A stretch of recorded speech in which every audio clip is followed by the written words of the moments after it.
Instant jigarthanda 3 ஸ்டெப்ஸில் எப்படி சிம்பிளாக பண்ணுறதுன்னு பார்க்கலாம். ஃபஸ்ட்டு பாதாம் பிசின் கொஞ்சம் எடுத்து கொஞ்சம் தண்ணி ஊற்றி ஒரு 8 மணி நேரம் ஓவர் நைட் நல்லா ஊற வச்சிடலாம். அப்போ இந்த மாதிரி கிடைக்கும். ரெண்டாவது ஸ்டெப்பாக கேரமல் சிரப் ரெடி பண்ணணும். அதுக்கு வந்துட்டு 1 கப் சக்கரை எடுத்து அடுப்பில் ஒரு பேனில் வந்துட்டு போட்டு அது நல்லா மெல்ட் ஆகி ஒரு மாதிரி கோல்டன் ப்ரௌன் வந்ததுக்கப்புறம் தண்ணி ஊற்றி நீங்கள் எடுத்துடலாம். மூணாவது ஸ்டெப்பாக 1 லிட்டர் பால் போல் ஊற்றி நல்லா காய்ச்சி எடுத்துக்கிறேன். அதில் பால் தனியாக எடுத்துகிட்டு தேவையான அளவுக்கு சக்கரை அதுக்கப்புறம் கேரமல் சிரப்பையும் ஊற்றி ஃப்ரிட்ஜில் வந்துட்டு சில் பண்ண வச்சுக்கிறேன். இதெல்லாம் ரெடி பண்ணிவிட்டு ஜிகிர்தண்டா செய்ய ஆரம்பிச்சிடலாம். ஃபஸ்ட்டு ஒரு கப்பில் வந்துட்டு 2 ஸ்பூன் பாதாம் பிசின், அதுக்கப்புறம் நன்னாரி சிரப்பு. என்கிட்ட நன்னாரி சிரப்பு இல்லாதனால நான் ரோஸ் மில்க் சிரப் சேர்த்துக்கிறேன். மில்க் மேட் அதுக்கப்புறம் நம்ம எடுத்து வச்ச பாலாடையை நல்லா க்ரஷ் பண்ணி உள்ளே சேர்த்துக்கலாம். ஏற்கனவே ஃப்ரிட்ஜில் ரெடி பண்ணி வச்ச சில் பால், ஃப்ரெஷ் க்ரீமு, அதுக்கப்புறம் மேலே கேரமல் சிரப் போட்டு நல்லா மிக்ஸ் பண்ணால் இந்த இன்ஸ்டண்ட்டான ஜிகிர்தண்டா ரெடி ஆயிடும்.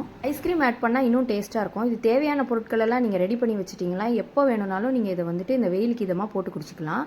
இந்த வீடியோ பிடிச்சிருந்தா ஒரு லைக் கொடுங்க. நான் இன்னொரு வீடியோவில் சந்திக்கிறேன். Thank you, by.